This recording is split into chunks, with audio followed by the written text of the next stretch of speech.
Before you start chasing the dream of creating the perfect website, there are a few questions you need to ask yourself.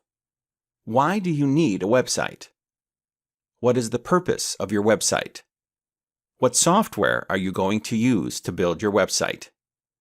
Let's start with the easy question. Why do you need a website? Brick-and-mortar businesses, another way to describe a business that exists in the real world as opposed to one that is 100% online-based, deal directly with customers in the real world. For example, Best Buy is a brick-and-mortar business because even though they have a website and you can place online orders with them, they have actual store locations where customers can go to browse, shop, and buy. Amazon, even though it's one of the biggest retailers in the known world, is an online business. While it's true that Amazon has warehouses and office buildings, the only way people can browse, shop, and buy stuff from Amazon is to go online and to their website. Your local plumber is also a brick-and-mortar business, not because you go to their location to do business with them, but because you call them with your problem and they come out to fix it. The interaction with them is offline, and they rarely do anything completely online with any customer. So let's get back to the question at hand. Why do you need a website? In the offline world, at minimum, any business needs a business card. This is something a business can give to their current and potential customers that give them information on how to contact the business. A business card is the minimum piece of marketing material that any offline business needs to move forward. A website is, at its most basic, an online business card. If you are planning to create an online business, you need a website. There is no way around this. People will eventually ask you, "Where can I find you on the internet?" And you need to be able to tell them what they need to type into their browser to be able to find you online.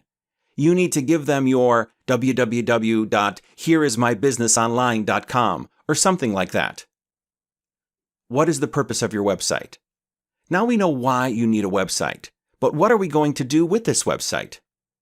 Your website will be the hub of your business, a place where people can come and learn more about you. They will also be able to get in touch with you by coming to your website and either filling out a form you have provided on your website, or at least by finding your email address on your website so they can send you an email.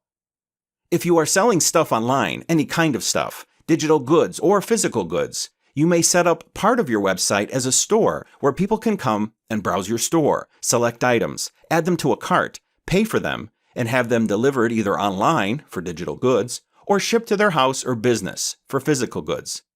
These are just a few of the things you can do with your website once you have it set up and running. What software are you going to use to build your website?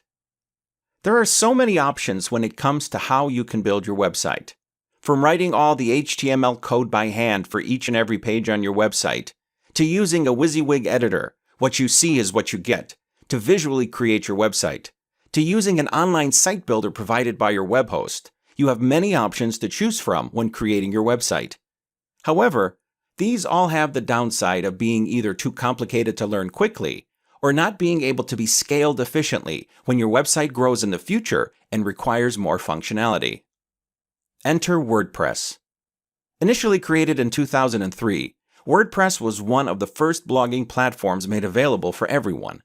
The early versions of WordPress were specifically designed for blogging, where people could make journal entries or posts, and these posts would be shown on the website in reverse chronological order, with the most recent at the top of the front page of the website. It was an excellent solution for people who wanted to create journal sites or blogs, where they could pick a topic and then create content on a regular basis that they could share with their followers.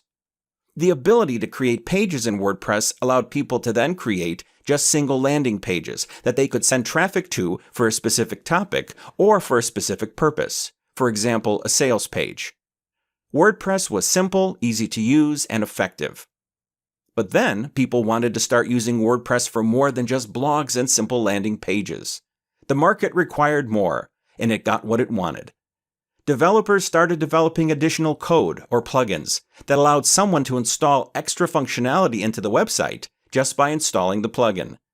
People also wanted to make their WordPress sites look unique and not like everyone else's site. So developers started creating unique skins or themes that allowed someone to change the look and feel of the website just by installing a theme. All these additions were easy to install and provided more and more flexibility and functionality. Over time, WordPress sites stepped out of the shadows of being just blogs and started to become full-blown websites, all made possible by the modularity of plugins and themes that could be easily installed to any WordPress site. And this evolution has helped WordPress become the software used on over 25% of all the websites in the world. It's amazing how one platform has gathered so much market share in such a short time. But driven by its three main benefits, simplicity, flexibility, and scalability, WordPress has easily become the best choice for anyone starting out building their first website.